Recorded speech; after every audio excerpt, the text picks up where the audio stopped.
Tuhan. Di mana kita akan melihat terang Tuhan? Yang pertama adalah di gereja, yang kedua adalah firman-Nya. Dari firman-Nya itulah kita bisa melihat terang Tuhan. Nah, ketika kita mulai bisa melihat terang Tuhan, maka saya percaya apa yang tidak dilihat oleh secara manusiawi, kita bisa melihatnya dengan iman rohani kita. Banyak hal yang kadang-kadang kita berpikir bahwa kita tidak mampu. Banyak hal kita berpikir bahwa secara manusiawi kita jauh dari harapan. Tapi ketika kita dapat melihat terang Tuhan, maka hari depan yang penuh dengan harapan itu menjadi milik kita. Kita mungkin bisa begitu untuk percaya diri untuk menapak di hari depan kita. Untuk itu, sebagai manusia rohani, kita tidak selalu melihat hal-hal yang dari natural saja. Kita perlu dari hal-hal melihat dari yang supernatural. Itu kita baca firman Tuhan. Mari kita baca bersama-sama. 3, 2, 1 ya. Betapa berharganya kasih setia-Mu ya Allah. Anak-anak manusia berlindung dalam nama saya. Mereka menyenangkan dirinya dengan lemah di rumah-Mu. Engkau memberi mereka minum dari sungai kesenangan. Sebab pada ada sumber air. Di dalam terang kami melihat terang. Jadi untuk melihat ternyata untuk melihat terang, kita harus masuk dalam terangnya Tuhan. Tidak ada pilihan lain. Terang Tuhan itu hanya ada dalam firman-Nya. Alkitab mengatakan betapa berharganya kasih setia-Mu ya Allah. Kami berlindung dalam nama saya. Jadi perlindungan kita juga ada dalam Tuhan. Perlindungan kita juga hanya ada dalam firman Tuhan. Kita nggak tahu dunia ini hari-hari ke depan akan menjadi apa. Peperangan terus terjadi di sana dan di sini. Bahkan diprediksikan perang dunia ketiga akan terjadi. Segala macam COVID-19 mulai terjadi lagi. Indonesia mulai terserang oleh COVID-19 lagi. Singapura sudah mulai ada. Nah, kita nggak tahu ke depan kita mau jadi apa. Tapi satu hal yang pasti adalah ketika kita dalam perlindungan Tuhan, kita aman dalam perlindungan Tuhan. 1000 mulai terbang di sisimu, 10.000 sebelakanmu, tapi itu tidak akan menimpa. Kadang-kadang kalau kita bicara seperti itu, kita seakan-akan kita begitu yakin dengan perlindungan Tuhan. Tetapi mau tidak mau, tidak ada pilihan lain buat kita. Pilihan kita hanya dalam naungan Tuhan lah, dalam sayap Tuhan lah kita bisa. Orang bisa memasang pengamanannya dengan uangnya. Orang bisa memasang pengamanannya dengan manusia. Mereka siapkan manusia untuk mengamankan dirinya. Tetapi selalu itu terbatas. Tapi ketika kita ada dalam perlindungan Tuhan, maka perlindungan dari Tuhan itu tidak terbatas. Kita punya sesuatu kekuasaan yang supernatural dalam hidup kita. Karena dalam perlindungannya lah kita ada aman. Nah, kita mengatakan lagi bahwa mereka menyenangkan, kita menyenangkan diri kita di rumah Tuhan. Karena di dalam Tuhan itu katanya banyak makanan lemak. Artinya makan makanan yang enak. Di rumah Tuhan lah kita bisa memiliki makanan yang tidak bisa dimiliki oleh orang luar sana. Di dalam rumah Tuhan lah kita bisa menikmati sesuatu yang tidak bisa dinikmati orang luar sana. Dengan kata lain saya mau katakan, tidak ada pilihan lain buat kita. Untuk kita bisa melihat terang Tuhan, mau tidak mau, kita harus berada dalam gereja Tuhan.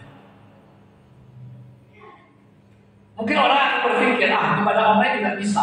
Ibadah online itu baik ketika pandemi terjadi. Tapi pandemi kita sudah lewat. Lalu mau ibadah online itu pandemi datang lagi. Itu kan baik, enggak yang kita harapkan.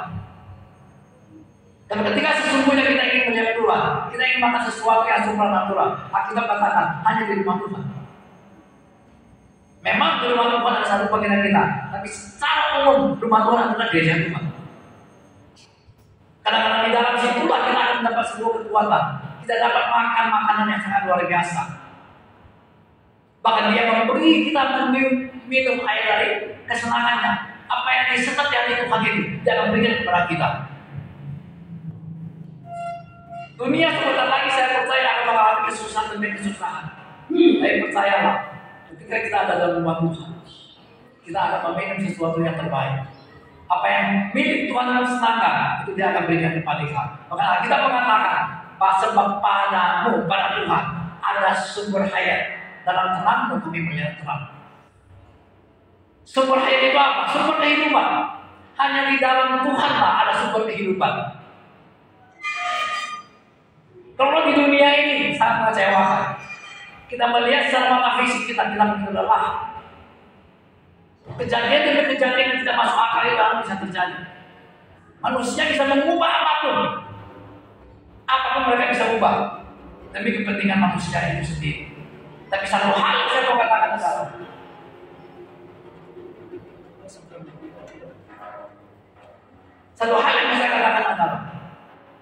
ketika kita ada dalam Tuhan, kita punya sumber kehidupan yang berbeda. Sumber kehidupan di luar sana secara manusiawi, mereka mengejar dengan uang mereka, dengan kekuasaan mereka. Ada yang salah? Tidak. Tapi kalau itu yang kita harapkan, itu tidak bergantung kepada itu. Satu saat nanti, saya sangat percaya sekali, satu saat nanti Tuhan akan mengirim sesuatu yang terjadi untuk kita berhadapan dengan sesuatu yang secara manusia bisa melawannya. Pada saat itulah manusia butuh Tuhan.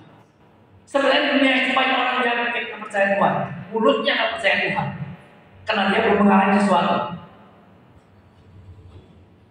Ada sebuah kesaksian dengan seorang hamba Tuhan namanya Andre Wommack yang mengembangkan sebuah gereja yang sangat besar di Amerika, yang punya karunia kesembuhan yang sangat luar biasa juga. Dia sepenuhnya dia bergantung kepada Tuhan. Bahkan dia bilang dia tidak baca Quran, dia tidak mau melihat berita di TV, apalagi medsos. Dia tidak mau percaya itu. Dia hanya percaya kepada Tuhan. Hingga sesuatu di Amerika terjadi sesuatu, dia bilang. Teman-temannya telepon dia. Itulah kamu gak baca berita, kamu gak pernah nonton TV. Kamu tahu gak semalam ada terjadi sesuatu yang sangat dahsyat. Lalu dia ceritakan kejadiannya ini katanya. Loh, kamu bisa tahu? 10 tahun yang lalu sebelum ini terjadi saya sudah tahu.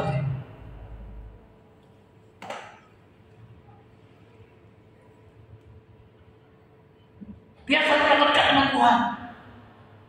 Suatu hari ketika wajib militer yang berteman dengan seorang ateis, lalu saya tidak percaya dengan Tuhan. Tidak ada Tuhan itu jadi. Kamu sudah gila. Sikit-sikit cerita kita, sikit-sikit cerita Yesus jadi. Tidak ada ini. Itu cuma ilusi aja dia bilang. Itu cuma fiktif. Sesuatu itu nggak ada. Hingga sesuatu perang Vietnam terjadi. Lalu mereka pergi ke perang Vietnam. Bom di sana sini dekat dengan mereka. Teriakan pertama yang keluar dari mulutnya adalah Tuhan tolong aku. Dia bilang ketika dia mendengar temannya itu mengajarkan Tuhan tolong aku, dia langsung tarik kepalanya, dia bilang, kamu kemarin bilang gak percaya Tuhan, kenapa sekarang kau panggil Tuhan tolong aku? Ketika orang sudah terdesak, ketika orang sudah terjalan keluar, panggilan pertama yang dia panggil adalah Tuhan. Mulutnya boleh gak percaya Tuhan. Itulah namanya hayat, itulah namanya kehidupan dan dalam dirinya, dan dia tidak bisa tolong.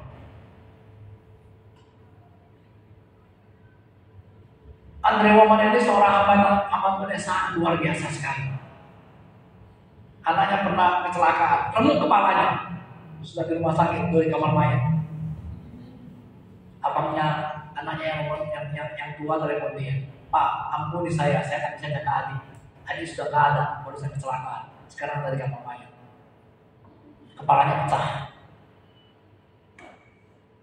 Dalam perjalanan, dia bilang sama Tuhan, secara manusia saya takut, tapi saya mau berusaha menghilangkan ketakutan saya. Dia bilang sama Tuhan begini, begitu saya sampai ke kamar mayat nanti, dia harus bangkit. Apa yang terjadi? Dia terus berdoa supaya jangan. Sampai di kamar mayat. Begitu dia sampai ke kamar mayat, anaknya dibangkit, hidup sampai hari ini. Seluruh rumah sakit heboh. Karena bagi dia, kehidupan hanya ada dalam terang Tuhan.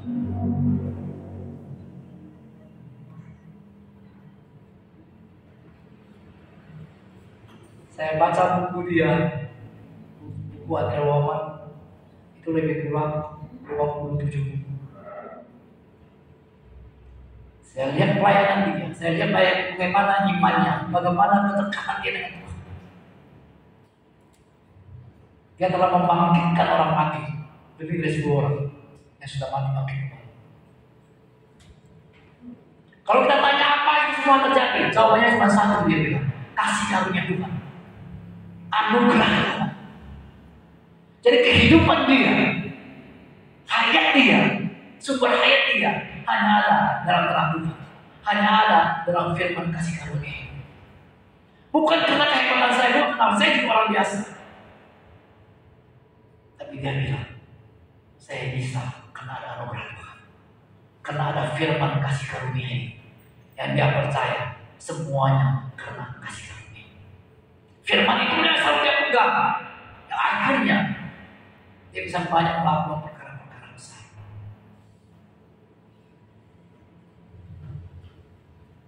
Gereja di Amerika lebih kurang 32.000 jemaat.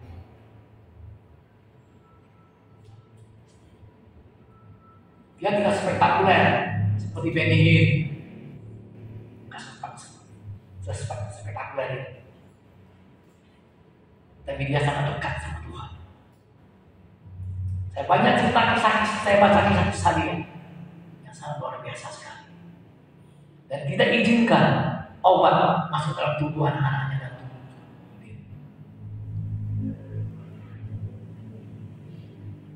Ketika saya melihat, saya dengar kesaksian dia itu, memang kita belum sampai di situ, tapi setidak-tidaknya yang mau saya katakan adalah ada manusia-manusia yang punya iman seperti itu.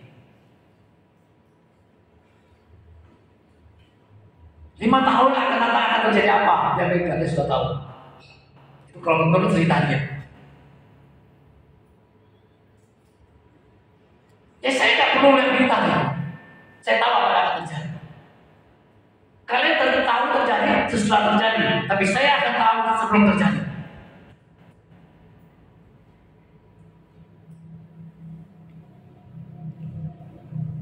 Sepanjang jalan hidup dia jadi, hanya ada satu kehidupan dalam hidupnya, yaitu kehidupannya Tuhan.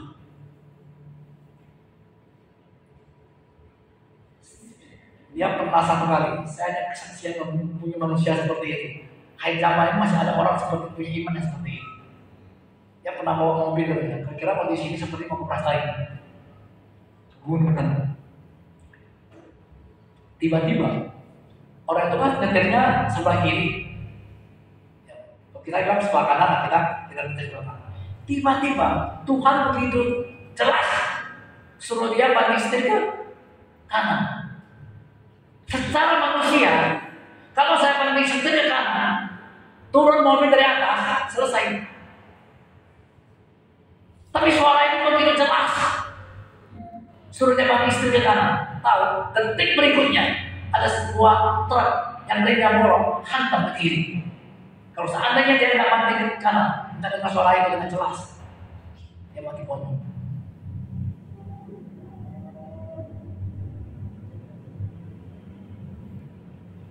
Saya baca saksi hidupnya, ternyata masih ada orang yang punya seperti kapasitas Nabi zaman sekarang ini.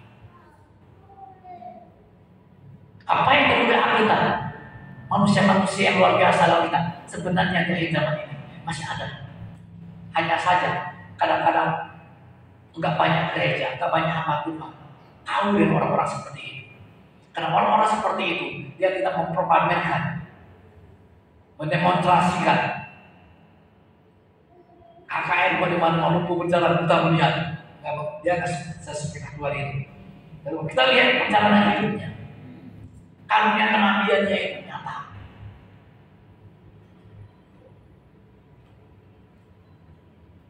Kalau dia mendoakan orang buta melihat bumbu berjalan itu mah biasa.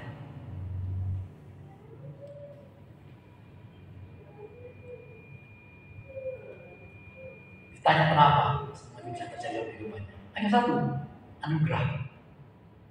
Dia percaya kepada Tuhan, dia menyerahkan hidupnya benar-benar percaya kepada Tuhan. Dia tahu hari besok itu urusannya hari besok.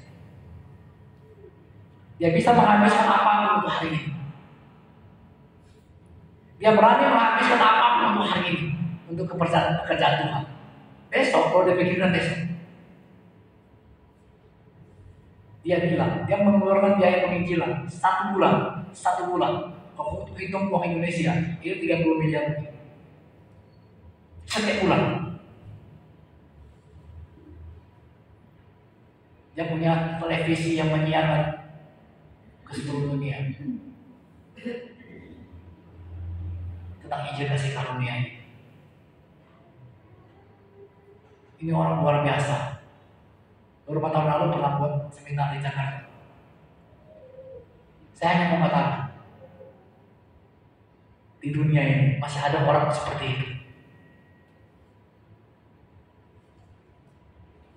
Maukah kita belajar sedikit banyaknya bahwa kita masih yakin Tuhan masih bekerja sampai hari ini?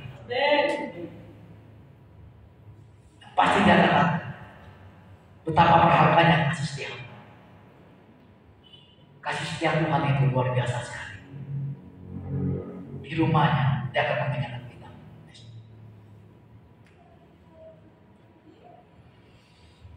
Ini adalah kisah ketika Yesus mati di atas kayu salib. Lalu ada 2 orang muridnya balik pulang kampung dari Yerusalem, pulang kampung. Kenapa? Karena Yesus sudah mati. Lalu Yesus tanya dalam perjalanan, kalian mau kemana? Ngapain? 2 orang muridnya bilang gini, kau satu-satunya orang Yahudi yang tidak tahu apa yang terjadi sama aku. Apa itu kata Yesus? Katanya kepada mereka, apa itu? Jawab mereka, apa yang terjadi dengan Yesus orang Nazaret? Dia adalah seorang nabi. Ya, lihat bahasanya itu.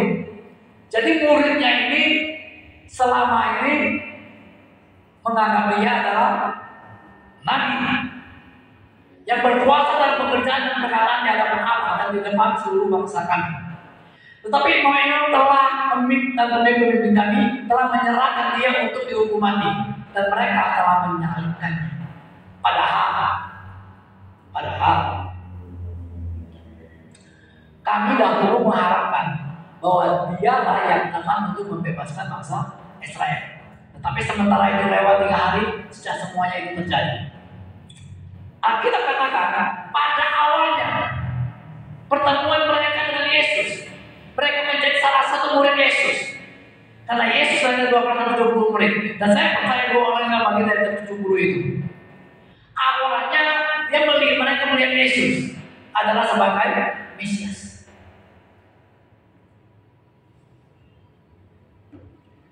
Awalnya pada akhirnya mengatakan bahwa dia datang membebaskan bangsa.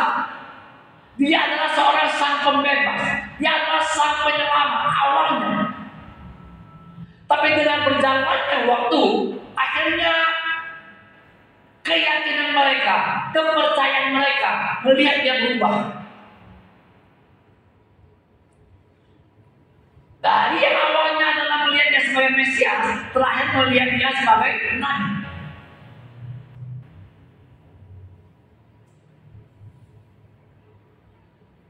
Kalau kita melihat kisah ini, cerita ini, singkat cerita, ketika Yesus memecah-mecahkan roti, melakukan perjamuan kudus di antara mereka, mata mereka terbuka. Mereka tidak bisa lagi melihat terang Tuhan. Ketika orang manusia tidak bisa melihat terang, maka dia akan kembali ke asalnya. 2 orang ini mau kembali ke asalnya, kampung halamannya, Emmaus. Tapi ketika firman datang, firman inilah menjadi terang buat mata mereka. Lalu mata mereka terbuka, mereka sadar. Akhir cerita ini, mereka kembali ke Yerusalem.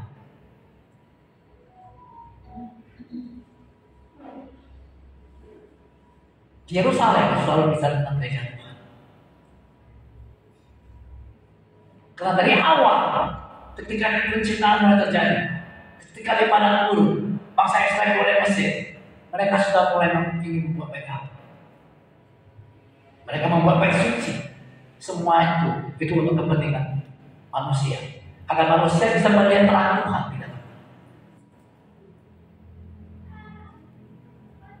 Ketika orang mulai keluar dari gereja, orang mulai keluar dari imannya kepada Tuhan, sesuatu hal yang buruk akan terjadi.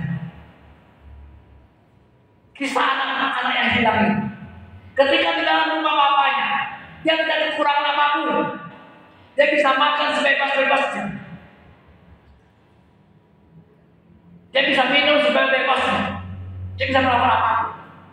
Ketika dia keluar dari rumah bapaknya, dia akan mengalami kelaparan. Sampai ingin makan makanan babi, mereka tidak. Babi juga pasti dia makan. Mau makan babi. Akhirnya dia teringat. Di rumah bapakku banyak makanan. Aku di sini mati kelaparan. Makanya kita maunya cepat sadar. Ketika kita mulai merasa jauh dari Tuhan, mari cepat kembali. Cepat balik. Dua murid dari Emmaus mau ke Betlehem sampai tengah jalan untuk cepat sadar. Di sana ada Tuhan, dia balik. Anak yang hilang itu cepat sadar. Balik. Ketika dia balik, bapaknya mengatakan, siapkan jubah yang terbaik. Kasih dia cincin, kasih dia sepatu yang baik. Pesta, potong lembu.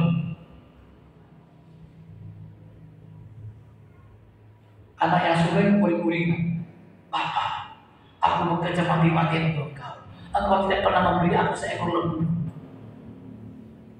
Aku berpesta dengan teman-temanku. Ini anakmu yang baru habiskan uangmu, habiskan hartamu sebagai pelacur. Dia pulang. Engkau memberi mereka dia makan yang sangat luar biasa. Apa jawab bapaknya? Anakku, anakku. Bukankah apa yang kumiliki adalah milik? Dengan kata lain, mau potong tinggal potong aja. Anak sulung ini kehilangan dirinya di dalam rumahnya sendiri. Seperti tikus mati di rumah padi. Dia di dalam rumah bapaknya, tapi dia kehilangan jaminannya sebagai anak. Jadi anak yang terhilang itu bukan anak musuh, justru anak sulung. Anak sulunglah yang terhilang. Dia terhilang di dalam rumahnya bapaknya. Mari kita menyadari bahwa kita sedang dalam rumah Bapa kita yang surga.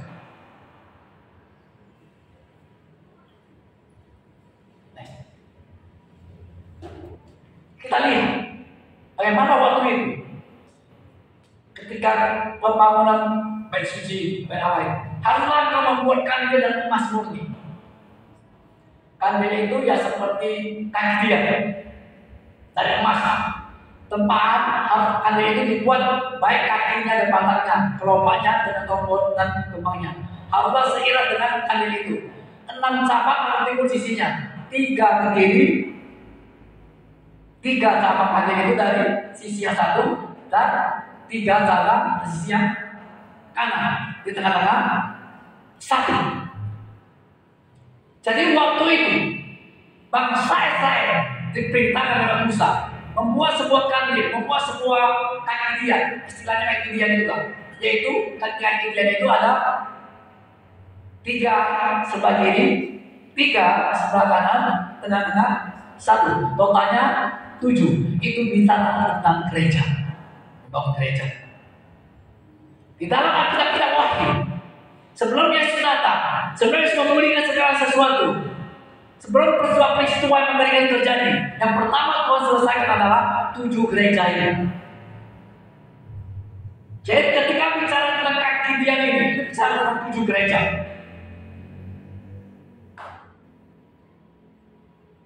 Artinya gereja ini sudah didesain Tuhan sejak bangsa Israel keluar dari Mesir. Tapi saya, orang Israel, bangsa Israel adalah bangsa yang tegar tengkuk. Selalu ingin melawan Tuhan. Selalu ingin melawan Tuhan.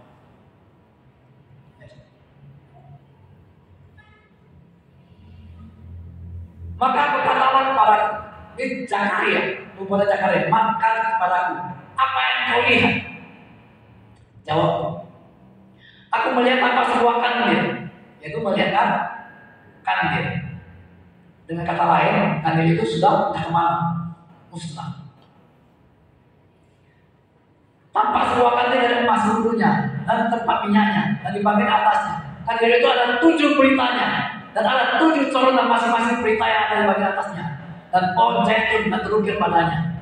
Satu sebelah kanan tempat minyak itu dan satu sebelah kiri. Jadi ketika Zakaria juga dinubuatkan bahwa satu saat nanti akan membangun sebuah gereja lagi. Gereja itu akan dibangun kembali. Jadi ketika bangsa Israel keluar kembali dari pembuangan, mereka dibuang 70 tahun. Lalu ketika mereka kembali, mereka juga ingin membangun gereja Tuhan. Mereka juga ingin membangun bait suci.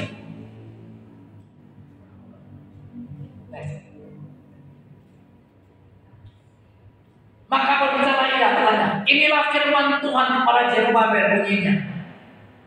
Ini adalah Zerubabel adalah salah satu orang yang mau dipakai Tuhan untuk membangun bait suci. Setelah mereka keluar dari pembuangan, bukan dengan perkataan, bukan dengan kekuatan, melainkan dengan roh pula firman Tuhan semesta alam. Siapakah engkau, gunung yang besar di depan Zerubabel? Engkau menjadi tanah yang rata. Ia akan mengangkat batu utama. Sedang orang bersorak, bagus, bagus sekali batu itu. Kemudian datanglah firman Tuhan kepadaku demikian. Tangan Zerubabel telah meletakkan dasar rumah ini, dan tangannya juga akan menyelesaikannya. Maka kamu akan mengetahui bahwa Tuhan semesta alam yang mengutus aku kepadamu. Ketika Zerubabel dipakai Tuhan ingin membangun kembali, dia ada kekuatan dia. Dengan segala sesuatu yang ada padanya, dia ingin membangun bait suci. Tapi tiba-tiba firman Tuhan datang kepadanya.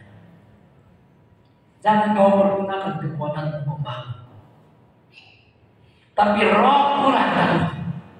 Bukan dengan keperkasaan dan bukan dengan kekuatan, melainkan dengan roh pula firman Tuhan.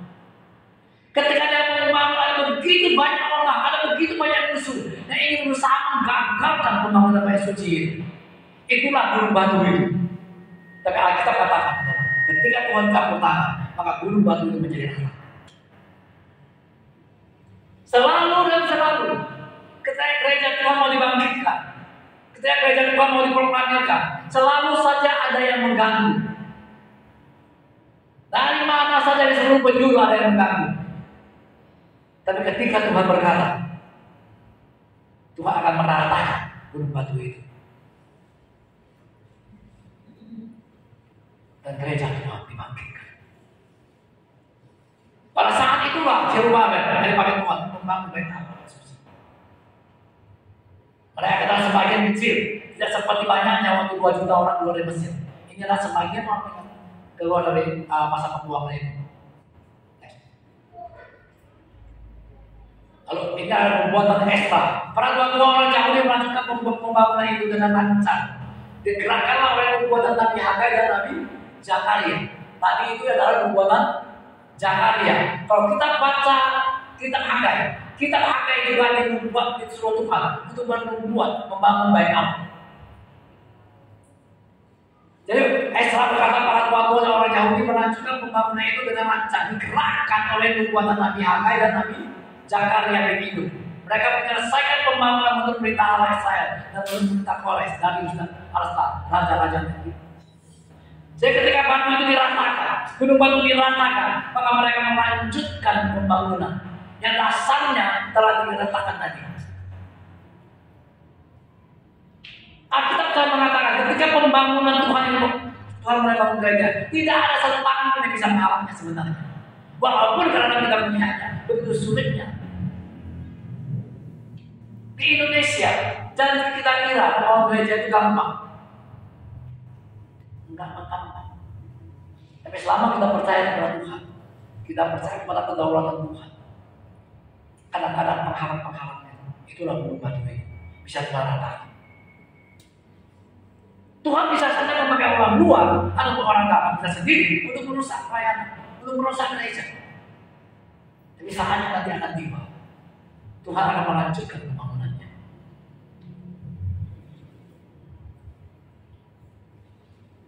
Ketika kita dipakai Tuhan untuk bernubuat, untuk membangun bait suci. Kawannya juga nggak gampang.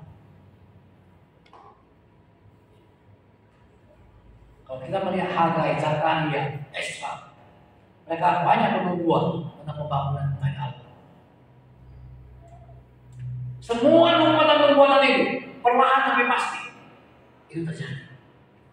Tapi apakah terjadinya seperti membawa mereka telapak tangan? Selalu tidak. Selalu tidak. Selalu ada penghalang-penghalang. Jadi kalau kita dalam melanjutkan perjalanan kita bersama Tuhan, percayalah, kadang-kadang kita sudah begitu yakin sama Tuhan. Tapi kalau kita melihat penghalang-penghalang depan kita, batu-batu yang kita lihat di depan kita, rasanya kita begitu putus asa. Kita letih, kita lesu. Saya saja kadang melihat menatap masa depan, karena saya sendiri merenung.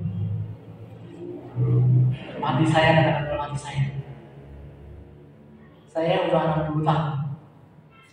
Satria masih umur 10 tahun. Untuk dia nanti sampai selesai kuliah, usia saya udah 70 lebih.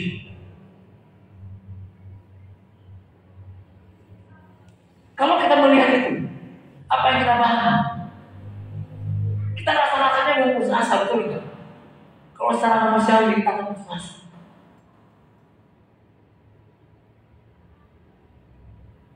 Masihkah ada waktu untuk melihat ini semua? Bapak saya menengok usia.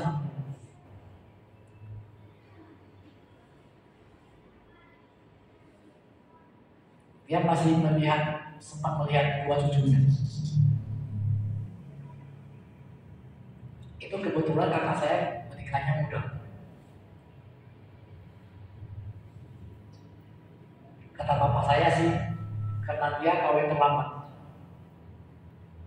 Kalau dia tanya, kawin terlambat usia berapa dia kawin? 36 ya. 30 anak dia udah merasa terlambat. Saya menikahnya usia 43. Makanya berbahagialah kalian kawin cepat. Cuman menderitanya lebih cepat. Karena ketika orang masuk di rumah tangga, makanya saya bilang saya tidak setuju karena papanya selamat berbahagia. Salah itu. Yang betul adalah selamat memasuki masa penderitaan. Ya kan? Sebelum kamu kawin, itu gak ada masalah. Betul nggak? Nggak pernah ada masalah sama siapapun. Begitu kamu hidup berdua, udah masalah mulai datang.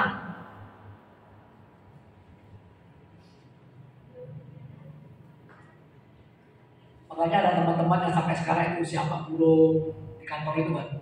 Ada yang 41, ada yang 36 kawin. Saya bilang kenapa? Kamu belum kawin. Belum ada yang cocok, Pak. Kamu cari yang cocok, apa sih ukuranmu cocok? Kamu cari cocok yang bagaimana? Ukuranmu apa? Cocok. Ukuranku yang bisa pas sesuai dengan aku, Pak. Artinya kamu mau cari perempuan yang sempurna, ya? Ya kalau bisa cari yang sempurna, tidak akan menemukan. Kamu cari ke seluruh dunia, kamu cari perempuan yang sempurna, kamu jumpa lagi sama dia yang perempuan sempurna ini. Kamu mulai berteman sama dia, kamu mulai ajak ngobrol, makan bersama. Ini awalnya pertama sempurna ini orang. Gara-gara jumpa sama kamu, dia jadi tidak sempurna. Jadi kamu Tuhan membuat dia tidak sempurna. Itulah kalau kamu mau cari orang yang sempurna. Oh iya juga ya Pak ya. Dia takut sekali kalau kawin nanti masalah datang. Karena dia banyak lihat teman-temannya yang berantem, ada yang cerai, kawin korban cerai.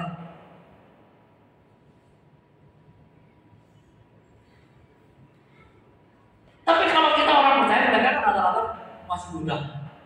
Tapi kalau kita orang yang percaya, marilah kita membangun. Kalau kita rumah tangga, kita sedang membangun rumah tangga seperti membangun gereja. Masalah itu ada, iya. Saya dulu punya pikiran sama seperti pikiran mereka, persis. Saya akan nikah ini masalah. Masalah itulah membantu hidup. Tapi percayalah, kita ada dalam Tuhan, maka semua masalah itu akan meratakan. Bukan dengan kekuatanmu Tuhan untuk membangun, tidak bisa. Kita membangun apapun, tak bisa dengan kekuatan kita. Kita mesti pakai Alkitab mengatakan dengan roh pula kata Tuhan membangun semua.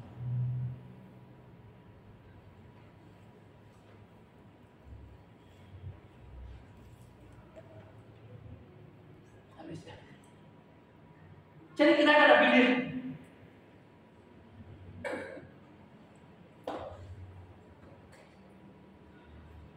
Kadang-kadang kita ketika kita mulai frustasi, ketika